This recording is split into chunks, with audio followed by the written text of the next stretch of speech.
창세기 26장 12절에서 25절까지 남자 한 절 여자 한 절 이렇게 번갈아 가면서 읽도록 하겠습니다. 26장 12절 형제들이 읽습니다.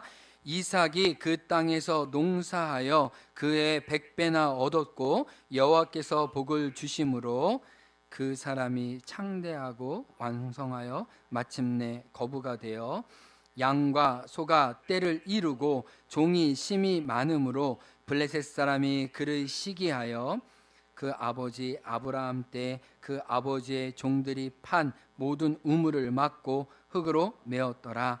아비멜렉이 이삭에게 이르되 내가 우리보다 크게 강성한즉 우리를 떠나라.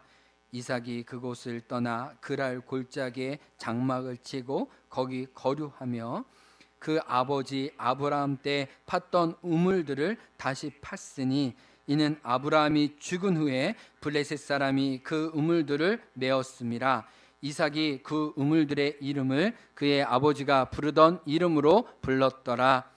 이삭의 골짜기를 파서 샘 근원을 얻었더니 그랄 목자들이 이삭의 목자와 다투어 이르되 이 물은 우리의 것이라 하매 이삭이 그 다툼으로 말미암아 그 우물 이름을 에색이라 하였으며 또 다른 우물을 봤더니 또 다툼으로 그 이름을 신나라 하였으며 이삭이 거기서 옮겨 다른 우물을 팠더니 다투지 아니하였으므로 그 이름을 르호봇이라 하여 이르되 이제는 여호와께서 우리를 위하여 넓게 하셨으니 이 땅에서 우리가 번성하리로다 하였더라. 이삭이 거기서부터 브엘세바로 올라갔더라. 그 밤에 여호와께서 그에게 나타나 이르시되 나는 내 아버지 아브라함의 하나님이니 두려워하지 말라. 내 종 아브라함을 위하여 내가 너와 함께 있어 내게 복을 주어 내 자손이 번성하게 하리라 하신. 같이 읽겠습니다. 이삭이 그곳에 제단을 쌓고 여호와의 이름을 부르며 거기 장막을 쳤더니 이삭의 종들이 거기서도 우물을 팠더라. 아멘. 오늘 예배의 추억이란 제목으로 함께 말씀을 나누겠습니다. 한번 사진 보여주시면 우리 특별히 어르신이 될수록 나이가 들수록 추억을 먹고 사는 것 같아요.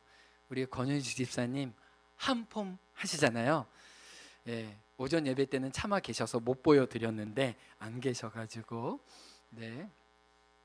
권현주 집사님 또 우리 어르신들 이야기를 해보면 옛날 소시적 어릴 적 이야기를 나누면 행복해 하시는 걸 봅니다.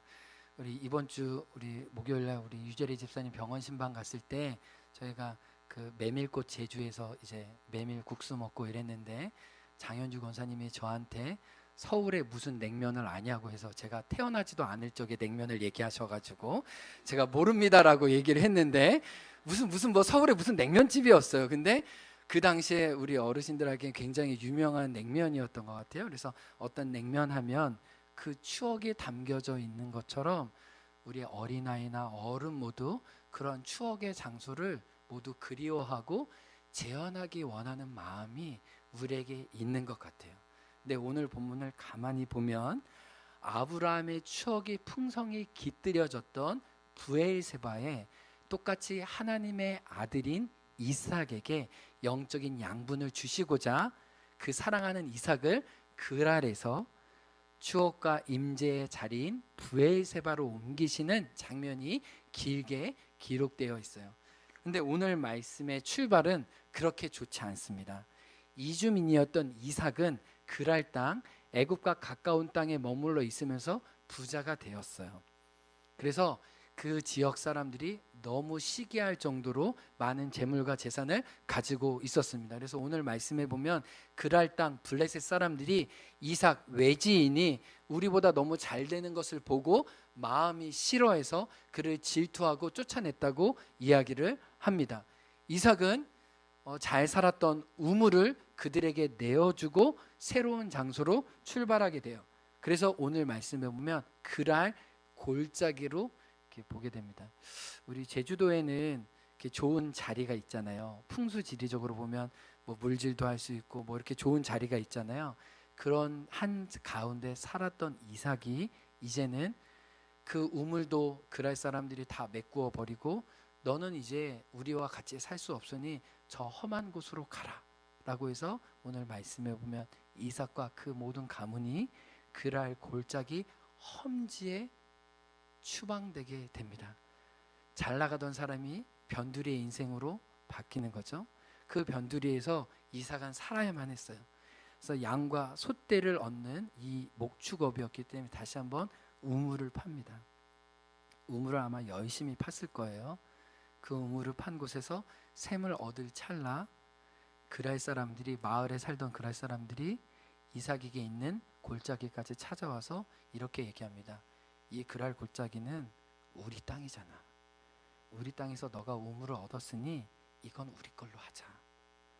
너의 소유로 하는 것이 맞지 않잖아 하면서 강제로 그 우물을 빼서 버립니다.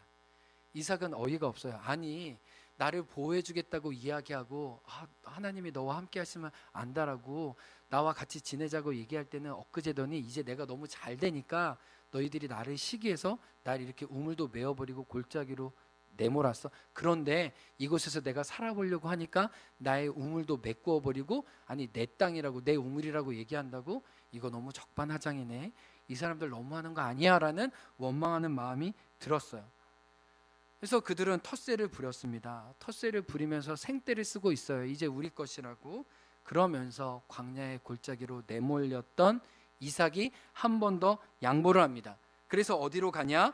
더 멀리 떨어진 곳에서 우물을 다시 한번 팝니다. 이제는 상당히 거리가 떨어진 곳이어서 마을에서 사람들이 찾아오기 힘든 곳에 우물을 세 번째로 다시 한번 팠어요. 왜냐하면 생존을 위해서는 반드시 우물을 먼저 파야만 했습니다. 그런데요, 아주 그랄 사람들이 원수가 되기로 작정한다는 듯이 때를 지어서 소송을 걸고 있습니다. 이건 우리 우물이야. 그 우물도, 이 우물도 너에게 줄 수 없어. 우리의 것으로 하겠어. 이삭은 오늘 세 번이나 거듭해서 자기의 우물과 자기의 생존권이 빼앗기고 있어요. 그런데 이 말씀을 통해 우리의 삶에 비춰볼 수 있는 중요한 적용 지점이 있습니다. 이삭은 왜 그럴 사람들이 왜 나를 이렇게 반대하고 시기하고 원수가 되어 쳐들어오나 사람을 향한 원망한 마음이 없지는 않았을 거예요. 그런데 오늘 창세기 26장 전반적으로 보면 하나님은 그랄 사람들을 이용해서 그 사람의 지팡이와 인생의 막대기를 통해 하나님의 사람인 이삭을 정금과 같이 단련하고 계셨어요. 제가 이 대장장이에 대한 글을 봤는데요. 대장장이가 이 중국의 어떤 이렇게 기구들이나 이런 거는 단단하게 이렇게 잘 안 됐대요. 그래서 한국에 오면 꼭 불에 다시 담근대요. 이거를 풀무질이라고 한다고 그러더라고요. 풀무질에 다시 쇳덩어리를 담근대요. 그러고 난 다음에 반드시 또 찬물에 담근대요. 이거는 담금질이라고 한대요. 그러니까 한 연장이 제대로 연장이 되기 위해서는 일단 뜨거운 불에 들어가고 그 다음에 차가운 물에 들어가고 그 다음에는 대장장이에 매질이 있어야 된다는 거예요. 이 세 가지가 없는 한 온전한 연장이 될 수 없다는 거예요. 그러니까 하나님은 지금 그랄 사람들의 세 번이나 반대를 통해 풀무질도 담금질도 매질도 이 모든 걸 다 경험하게 하신 거예요. 이삭은 몰랐지만 그 배후에 하나님이 그 안에 계셨다는 것을 알 수 있어요. 그런데 이삭은요, 그의 성품이 있었어요. 그는요, 평화주의자예요. 순응주의자예요. 웬만하면 싸우지 않아요. 양보해요. 잘 지내려고 해요. 그런데 그 마음에는 늘 두 마음이에요. 하나님도 기쁘게 하려고 하고 사람도 기쁘게 하려고 하고 여차하면 가나안 땅에도 있고 여차하면 그 가나안 땅도 버리고 이삭으로 가서 자기 힘으로 떵떵거리면서 잘 살려고 하는 늘 두 가지 마음으로, 그래서 늘 어정쩡하게 애매하게 걸쳐있는 삶의 방식이 이삭이었어요. 그런데 이삭이 그랄 땅에 잘 안주하고 그렇게 사나보다 할 때 하나님은 그 이삭을 새롭게 고치시고 싶으셨어요. 지난주 말씀에 어디로 가라고 얘기했어요? 어디를 떠나지 말라고 얘기했어요? 약속의 땅 가나안, 내가 너에게 줄 저 가나안 땅에 가라고 얘기했잖아요. 근데 이삭은 멈추지 않았다는 거예요. 그 애굽으로 가는 그 여정을 멈추려 하지 않았다는 거예요. 그래서 하나님이 사람을 들어서 그의 방향을 점점 어디로 향하게 하세요? 가나안으로 향해서. 한번 지도를 보여주시면 원래 그랄은 바닷길로 애굽으로 가는 길 중심에 있었어요. 그런데 그가 점점 쫓겨오면서 가나안 땅 중심부 브에세바에 들어선다는 것을 지도를 통해 확인하게 돼요. 그래서 하나님은 이삭의 성품과 그 잘못된 그릇된 패턴을 깨트리시기 위해서 오늘 우리에게 우리가 원치 않는 사람들을 일으키신다는 걸 알게 돼요. 그러면서 이걸 어떻게 적용할 수 있을까? 저도 먼저 제 자신에게 적용해 보았어요. 여러분이 어떤 문제를 다룰 때 대하시는 반응과 패턴이 있죠. 근데 그 패턴과 반응대로 오늘 이삭이 해결이 됐어요, 안 됐어요? 안 됐죠. 하나님은 안 되는 한계 상황에 모셨어요. 이삭의 한계가 하나님의 시작이 되었어요. 이삭의 이전 방식으로 행했던 때가 더 이상 그것이 문제가 해결 안 되는 지점에 이르게 하심으로 새로운 사람으로 거듭나게 하세요. 저는 사람을 너무 좋아해요. 사람을 많이 필요해요. 사람을 많이 의지합니다. 그러나 하나님은 제 마음이 어디가 있는지 아세요. 그래서 제 마음이 흔들릴 때마다 사람의 채찍과 인생의 막대기를 통해 그랄 사람들과 블레셋 사람을 붙여주셔서 하나님의 임재와 하나님의 약속이 있는 그랄 땅으로 보내주세요. 저희 가정이 캐나다에서 이제 훈련 받았다는 거 알잖아요. 그래서 저희 가정이 하나님께 훈련 받을 때 하나님이 철저히 저의 계획을 계속적으로 깨트리셨어요. 저희가 캐나다에 갔을 때 봄, 여름, 가을, 겨울 최소 2년에서 3년을 살 이민 가방을 메고 갔습니다. 그래서 우리는 진짜 아브라함이 본토 친척 아비집을 떠나는 것처럼 그렇게 살아가는 줄 알았어요. 그래서 짐 수화물이 얼마나 많았는지 차지를 물면서 우리는 그렇게 정말 오래 산다고 생각했어요. 그러나 4개월 만에 왔어요. 그리고 제가 간사로 지원했습니다. 그래서 간사로 섬기려고 할 때 간사로 섬길 수 없는 학생이 되었어요. 그래서 제가 DTS를 2번이나 다시 또 학생으로 받았습니다. 그리고 미국에 비자를 넣어서 미국에서 초청장이 왔어요. 그래서 코나 열방대학에서 이제 간사로 섬기려고 할 때 그때 비자가 또 안 나왔습니다. 그래서 우여곡절 끝에 되지도 않고 원하지도 않아서 온 것이 다시 제주 열방대학 FMS 가정상담 사역학교였어요. 그런데 제가 먼 훗날 이 시간을 다시 곱씹어 보면서 하나님은 원하지 않게 모든 환경들을 막으셔서 오히려 당신의 브에세바로 저를 이끄셨던 여정인 것을 제가 나중에 깨닫게 됐어요. 그때 문들이 열렸으면 오히려 그건 내 계획일 수 있었겠구나. 오히려 하나님이 그것을 차단하심으로 하나님의 브에세바로 하나님의 부르심으로 인도한다는 걸 알게 되었어요. 그럼 제가 왜 이 말씀을 드려요? 여러분이 중요시 여기는 그 문제가 뭐예요? 그 방식이 뭐예요? 근데 그 문제가 풀리지 않을 때는 하나님이 여러분을 바꾸신다는 거예요. 여러분이 사람을 좋아하세요? 근데 사람들이 여러분에게 반대할 때 여러분의 마음을 바꾸신다는 거예요. 사람들이 여러분의 계획대로 따라오지 않을 때 하나님은 그 계획을 내려놓고 새로운 당신의 계획으로 우리를 계속해서 부르신다는 거예요. 지금 이삭은 자기의 방식대로 계속 우물을 처리하라고 했지만 하나님은 그것을 계속 깨트리심으로 새로운 하나님의 사람으로 다듬고 계세요. 요즘 여러분이 곤란스러워하는 게 뭐예요? 요즘 여러분이 계속 가시에 못이 바뀌어서 빼내고 싶지만 빼내지 않는 일이 뭐냐는 거예요. 하나님 왜 그걸 계속 그렇게 두시냐는 거예요. 하나님은 고치시고 다듬어 가시기 위해 배후에 역사하고 계시다는 걸 알게 돼요. 그래서 지금 어디로 갑니까? 이삭이 그렇게 쫓기다 브에세바 근처에 갑니다. 그래서 도달한 곳이 르호봇이에요. 4번째 우물을 팝니다. 그리고 그 우물 판 곳에 그랄 사람들이 더 이상 오지 않아요. 근데 우물이 솟아난 곳에 넓은 평지가 있어서 이제 우리가 여기서 살면 되겠다라고 생각을 해요. 그런데요, 그 르호봇에서 이삭은 22절에 이렇게 고백합니다. 22절 말씀 한번 읽어보겠습니다. 시작. 이삭이 거기서 옮겨 다른 우물을 팠더니 그들이 다투지 아니하였으므로 그 이름을 르호봇이라 하여 이르되 이제는 여호와께서 우리를 위하여 넓게 하셨으니 이 땅에서 우리가 번성하리로다. 여기서 주목할 점이 있어요. 여태까지 우물의 어떤 다툼과 시기와 분쟁들이 계속 있었잖아요. 근데 그 중에는요, 여호와라는 이름이 한 번도 안 나와요. 오늘 드디어 약속의 땅 브에세바로 도착하는 즈음에 우물을 파고 얻었을 때 더 이상 대적자들이 일어나지 않는 것을 보면서 이삭은 깨닫게 되는 거예요. 하나님이 나를 약속의 땅으로 부르심의 자리로 인도하기 위해 이곳 르호봇에 이르게 해 주셨구나.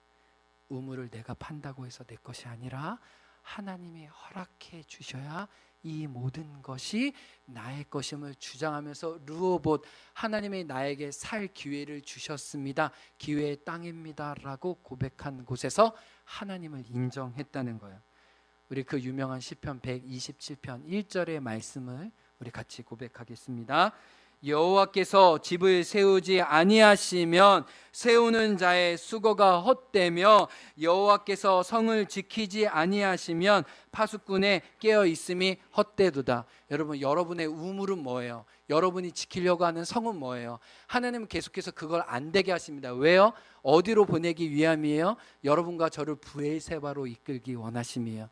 브엘세바에서 우리는 무엇을 경험하게 됩니까? 이 모든 일의 주권이 하나님께 있음을 우리는 고백하게 되는 거예요. 나의 힘이나 나의 지혜에 있지 않고 하나님의 어떠함과 하나님의 능력에 이 모든 것이 나의 기업이 됩니다라고 고백할 수 있는 것이죠.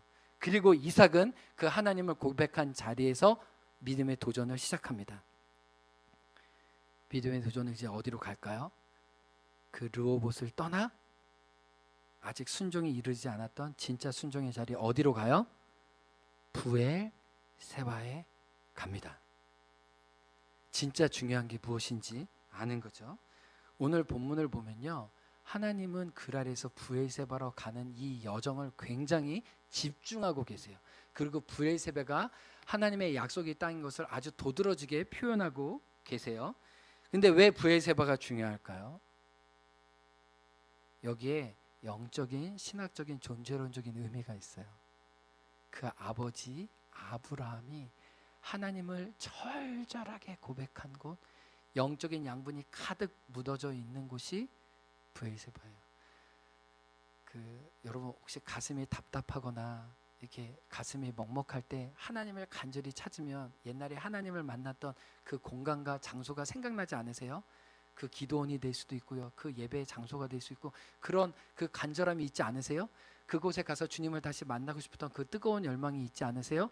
저에게는 98년 그 장소가 함덕 해수욕장, 우리 중간에 보면 길게 뻗어져 있는 그 공간 있잖아요. 바다 더 많이 볼 수 있는데, 제가 98년도에 여기 행원교회에서 예배드리고 난 다음에 열방대학 5시 반까지 들어가기 전에 그 자유시간에 그 함덕 바닷가에 가서 나 무엇과도 주님을 바꾸지 않으리, 그 고백했던 그 처음 마음과 첫사랑을 저는 늘 기억하고 있거든요. 그래서 하나님이 제가 중요한 인생의 순간마다 제가 기도할 때 하나님이 저에게 한 가지 얘기하세요. 너가 98년도에 함덕 바닷가에서 주님의 간절한 친구 되기 원합니다, 주님의 동무 되기 원합니다, 그 순전한 마음만 가져주면 나는 너가 나의 부르심에 어딜 가든 나는 너와 함께 하겠다. 하나님은 저에게 늘 그 첫 마음을 회복하게 해주세요. 그 첫 브엘세바를 저에게 늘 상기시켜 주세요. 이곳이 바로 브엘세바였다는 거예요. 하나님은 그 아브라함을 부르셨던 그 브엘세바에 지금 누구를 부르시는 거예요? 당신의 아들 이삭을 부르시는 거예요. 그러면 한번 사진 보여주실래요? 브엘세바의 창세기 21장 33절에 보면 아브라함이 브엘세바에서 에셀 나무를 심고 여호와의 이름을 불렀다고 얘기해요. 다시 한번요. 아브라함이 브엘세바에서요, 죄송합니다, 저기 차에셀 아니고요, 에셀아, 이렇게 너의 이름이 많이 불려진다. 네, 의미가 있네. 너의 이름이 에벤 에셀이기도 하지만 이 에셀 나무다, 그렇지? 막 어거지야, 막 해석해. 네. 이 에셀 나무를 심고 여호와의 이름을 불렀어요. 그런데요, 사진 보여주세요. 에셀 나무는요, 보여지는 나무보다 뿌리가 3배가 더 긴 식물이에요. 사막에 살기 위해서는, 광야 건조한 땅에 살기 위해서는 뿌리가 물을 찾아가야 되기 때문에 나무가 50m면 30m까지 자라는데 뿌리는 거의 100m까지 이른다는 거예요. 그래야 모든 물을 흡수할 수 있기 때문에. 아브라함이 무엇을 고백한 걸까요? 보이는 것은요, 보이지 않는 것으로 말미암았다는 거예요. 나의 모든 인생의 축복과 기쁨과 평안은 알고 보면 내 뿌리와 근원이신 하나님께 있었다는 거예요. 내 모든 범사에 하나님의 손길이 내 출입을 지키셨다고 고백했던 것이 브엘세바예요. 거기서 에셀 나무를 심고 누구의 이름을 불렀어요? 영원하신 하나님. 영원하신 하나님은 뭐예요?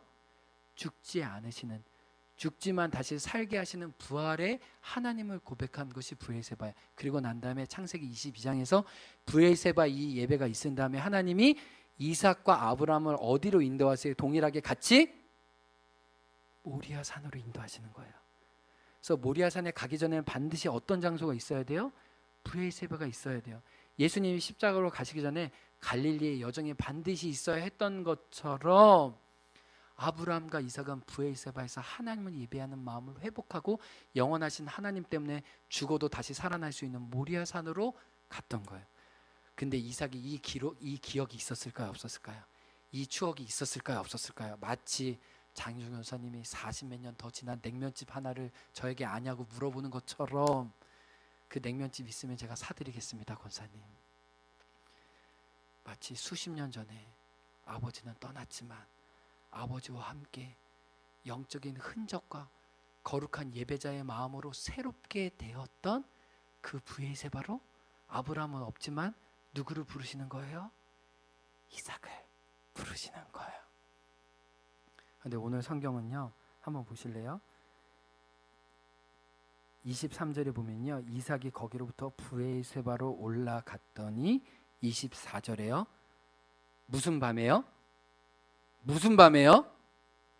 여러분, 하나님의 마음이 느껴지지 않으세요?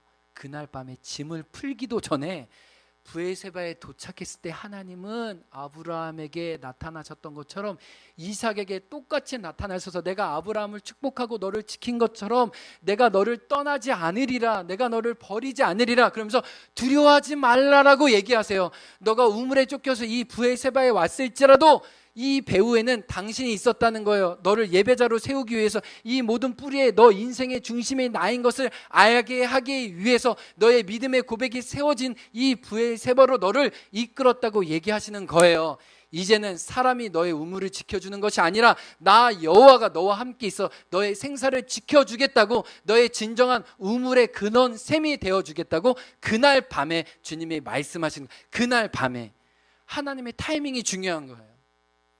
우리가 잘 아는 사랑하는 나의 아버지, 이 고백이요, 하와이 코나 열방대학에서 만들어진 노래인데요, 이 바피치의 이 4명의 가족이, 이 찬양 사역자들이 이 영국을 떠나 이 하나님의 말씀하신 약속의 자리 코나로 갔어요. 근데 지금은 뭐 하와이 코나가 굉장히 좋은 건물이고 사람도 많이 오지만 그때는 너무나 허름하고, 이 바피치 이분이 도착했을 날 지붕도 없고, 제가 95년도 이분의 예배학교에 같이 그 자리에 있었는데 지붕도 없고 건물도 세워지다 말고 바닥도 제대로 깔아지지 않아서 내 식구가 정말 그 배낭에 그 이렇게 가죽 같은 거, 청 같은 거 이렇게 깔고 정말 자는데 정말 허망하더라는 거예요. 내가 속은 게 아닌가?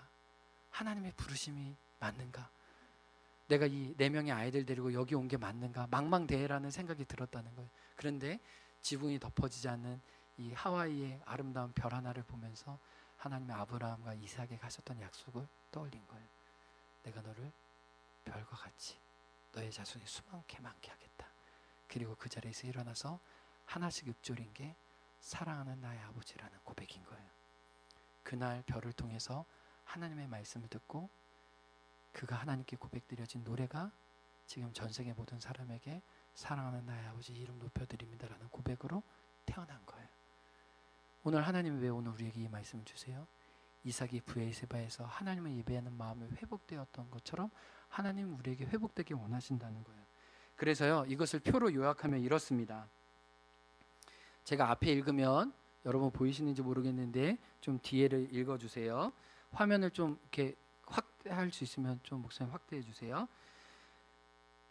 하나님은 그랄 기근의 자리에서 그를 지금 어느 자리로 인도하고 계세요? 브에세바 생명샘 자리를 인도하고 계세요. 그라는 잘 사는 것 같았지만 근심의 자리였어요. 그런데 그를 어디로 보내고 계세요? 두려워하지 말라 평강의 자리로. 그는 그랄 땅의 타협의 자리에 있었습니다. 근데 하나님은 지금 그를 어디에 부르고 계세요? 예배의 자리요. 그는 적당히 안주하려고 했습니다. 그런데 하나님은 지금 그랄을 떠나 어디로 가게 하세요? 모험의 자리로 가십니다. 사람들에게 추방당한 자리에서 하나님은 어디로 이끌고 계세요? 약속의, 그는 불안했었습니다. 초조해 있었습니다. 그런데 하나님은 그에게 나타나셔서 동행의 자리로 인도하십니다. 그는 두려움의 자리에 있어서, 그런데 그는 이제 하나님의 말씀을 통해 어느 자리에 들어가고 있어요? 확신의 자리에 들어가고 있습니다. 꼼수에서 하나님의 섭리로, 사람들의 시기에서 하나님이 열어주신 기회로, 그래서 이전에 아버지가 판 우물에서 자기가 판 우물로 새로운 하나님의 예배자로 세우고 계세요. 이렇게 하나님의 살아계심을 고백한 이삭은 오늘 25절에 삶의 또 다른 징표를 갖게 됩니다. 하나의 표시를 갖게 돼요. 25절 말씀 읽어볼까요? 이삭이 그곳에 제단을 쌓고 여호와의 이름을 부르며 거기 장막을 쳤더니 이삭의 종들이 거기서도 우물을 팠더라. 여러분, 뭔가 이상한 거 느끼지 않으세요? 뭔가 달라졌다고 느끼지 않으세요? 브에세바에 도착해서 그날 밤에 하나님의 음성을 듣고 내가 너와 함께 하겠다라는 약속을 듣고 난 다음에 바로 일어난 일이 뭐예요? 원래대로라면 우물을 팠습니다. 장막 텐트를 세웠습니다. 그 다음에 하나님을 찾아도 되는 거죠. 근데 오늘 말씀에 뭐가 먼저 나와요? 제단을 쌓고요, 하나님을 부르기 시작합니다. 하나님을 에셀람으로 모시기 시작한 거죠. 하나님이 이 모든 배후에 철저히 섭리하고 계심을 인정하고 있는 거죠. 그 다음에 텐트를 치고요, 그 다음에 우물을 팝니다. 철저히 하나님 중심으로 그의 마음이 새로워지고 있어요. 여러분, 하나님이 우리에게 요구하시는 게 뭘까요? 왜 인간적인 우물을 막게 하시는 걸까요? 이삭에게 그 내면에 하나님을 향한 시온의 대로가 열려지기 원한 거죠. 기쁨과 평강의 우물을 그 내적인 표현 안에서 일어나도록 사람들을 막으셔서 하나님을 향한 시온의 대로가, 하나님을 향한 기쁨의 우물이 열리도록 허락하신 거죠. 여러분, 이 말씀은 이삭에게 해당되는 것뿐만 아닙니다. 여러분, 오늘 이 자리에 오시면서 겪고 있는 문제는 뭐예요? 막혀있는 우물은 뭡니까? 여러분을 대적하는 사람은 무엇이에요? 그 배후에 누가 계세요? 하나님이 계세요. 하나님 우리를 그분의 브에세바로 이끌기 원하세요. 하나님께 거룩한 추억과 양분이 있는 그 브에세바에서 우리를 기다리고 계십니다. 이 자리를 예배드리고 삶의 자리를 흩어지는 우리, 어디 있든 하나님과의 거룩한 흔적과 사귐이 있었던 그 브에세바에서 주님을 따르고 주님의 철저히 우리 삶을 돌보고 계심을 인정하고 순종하는 저와 여러분 되길 주의 이름으로 축복합니다. 우리 같이 찬양으로 나아가면 좋겠습니다. 부르신 곳에서 나는 주님을 예배합니다.